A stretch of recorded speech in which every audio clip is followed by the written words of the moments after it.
kwamba kuna huyu mwanadada ni mwanafunzi wa UDSM, ni mwanafunzi wa chuo, lakini kuna video inasemekana zimevuja kwenye mitandao ya kijamii kwamba yupo sehemu ya faragha anafanya mapenzi, yuko sehemu ya faragha yeye na mwenza wake, lakini faragha yao imekuwa iko hadharani.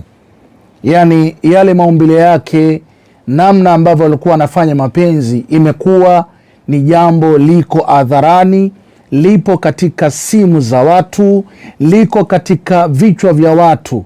Imekuwa watu wakimsema vibaya, imekuwa watu wakimziaki kwa maneno mbali. Lakini hili jambo, kwa nini leo nimeamua kutaka kuja kulizungumzia? Nimekuja kutaka kulizungumzia ni kwa sababu wahusika wenye hili tatizo, huyu muhusika mwenye hili tatizo ambalo amekutwa na hili tatizo, mimi kama chifu ni mtu wa kupendwa na watu. Kwa hili jambo ukiliangalia kiundani halina ukweli. Halina ukweli hata kidogo, ni kwa sababu ukiangalia video ambayo imerekodiwa, mtu ambaye anafanya tendo lile ambalo watu wengi waliloliangalia katika mitandao ya kijamii, kila mtu ametafsiri vile alivyotafsiri. Huyu anasema ana pango, huyu anasema kadha, maumbile kadha.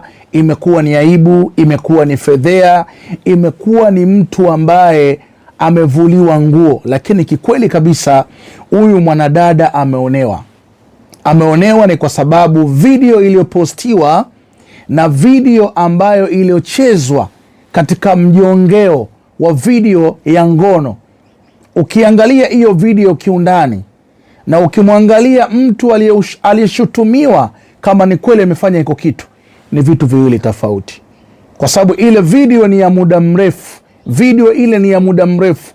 Wataalamu wenye kujua video wakiangalia mara mbili, au ukiicheza mara mbili video, utaona kabisa wazi kwamba hiyo video ambayo inasemekana kwamba huyu mwanadada ndiyo yalopata kashfa juu ya hii video, ni video mbili tofauti. Namna ambavyo yameonekana yule mwanadada, video ambayo imepostiwa katika mitandao ya kijamii kwamba inamchafua, ni vitu viwili tofauti. Ili jambo limekuja mezani kwangu mimi kama chifu kutaka namna gani ya kuweza kulikomesha ili tatizo, yule alozusha na kuweza kumchafua akashindwa mtu kupata elimu zake, ndugu zake wanakaa vibaya, ndugu zake wanamfikiria vibaya, kumbe hahusiki kabisa. Binadamu ni watu wabaya sana, kuzaufisha utu wa mtu. Leo sasa hivi mitandao ya kijamii, sura ya huyu mwanadada huwa inazungumziwa vibaya, ni kwa sababu tu ya wivu wa mtu kwa kumchafua, kuchukua video ya mtu mwingine, video ya miaka mingi, kuja kufananishwa na huyu mwanadada ili mradi achafuke kwenye mitandao. Lakini kwa sababu utafurahia jambo hili, wewe halijakukuta, utafurahi, utamdhiaki, utamkebei, kuona kwamba wewe ni mbora, yeye amefanya kitu kibaya. Kumbe hiyo video haisabiani na yeye.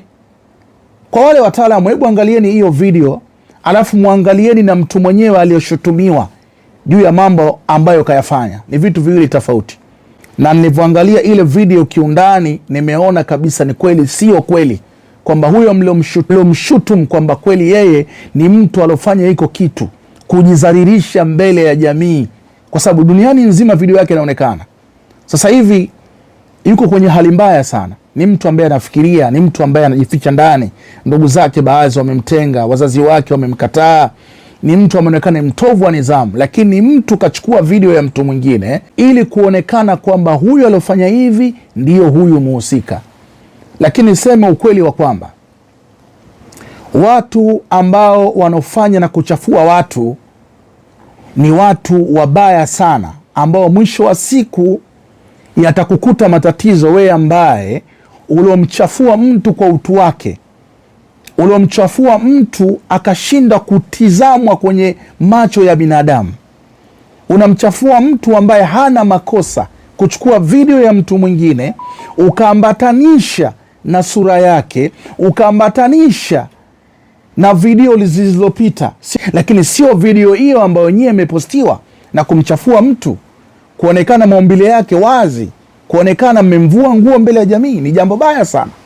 Kwa hiyo jambo lilikuja kwangu mimi kama chief, nimeletewa na watu wake wa karibu, namna ya kuweza kulisaidia hili jambo, namna ya kuweza kulikemea hili jambo, namna ya kuweza kufanywa mambo ili aliyefanya hivi ilimkute jambo. Mimi nikasema hapana, mimi kama chief lazima nije kwenu nizungumze na nyie ambaye mmeangalia hizi video kwa kumsema vibaya, kwa kumchafua vibaya. Ukiangalia hii video na jinsi alivyo ni vitu viwili tofauti. Unajua binadamu akiamua kukuchukia na kuchukia tu. Mtu anaweza akatengeneza video yoyote ili mradi anakuchafua. Kwani wangapi wametengenezewa video za uongo wakaonekana wao ni kweli lakini sio kweli? Watu wakiamua kukuharibia wanakuharibia tu. Watu wakiamua kukuvunjia heshima wanakuvunjia heshima. Watu wakiamua kukuchafua, kila mtu akuwa ni mbaya, wanakuchafua tu. Kwa hiyo kuna watu katika duniani wanaangalia jinsi gani ya kuweza kumharibu huyu mwanadada, ili kumharibu kichwa chake, kumharibu fikra zake, kumtenganisha na watu wa karibu. Kwa hiyo ukiangalia hii video inaonekana sio kweli. Angalia hiyo video ya mjongeo namna ilivyo, alafu utaona wazi kabisa jambo hili alihusiani na muhusika. Mtu mwenye mekosa ni yule mtu aliozusha haya mambo, kuchukua video ya huyu mwanadada, kuambatanisha na video yake nyingine, kutengeneza kwamba yeye ndiyo muhusika, ndiyo mwenye maumbile ya namna hiyo. Ni jambo moja baya sana, mmemvunjia heshima sana, na ni jambo chafu sana. Tunaona leo watu wanatukanwa kwenye mitandao. Hata rais wa Tanzania, kuna watu wanatengeneza vibonzo vingi vya kumtukana. Tunaona watu wanamtukana rais wazi wazi kabisa, rais wa Tanzania. Wengine wanamtengezea masanamu, wengine wanamtengezea vitu vingi AI ili kumchafua na mtu na kumtukana. Lakini hii tabia ni tabia mbaya sana. Leo utafurahia wewe, lakini kesho atafurahia mtu mwingine, lakini kesho kutwa litakuja kwako. Kwa hiyo sio jambo zuri. Mimi nakataa hii picha unaiona hapa chini, nakataa kabisa kwamba huyu hakuhusika. Nimemzungumza naye vizuri, amenieleza kiundani.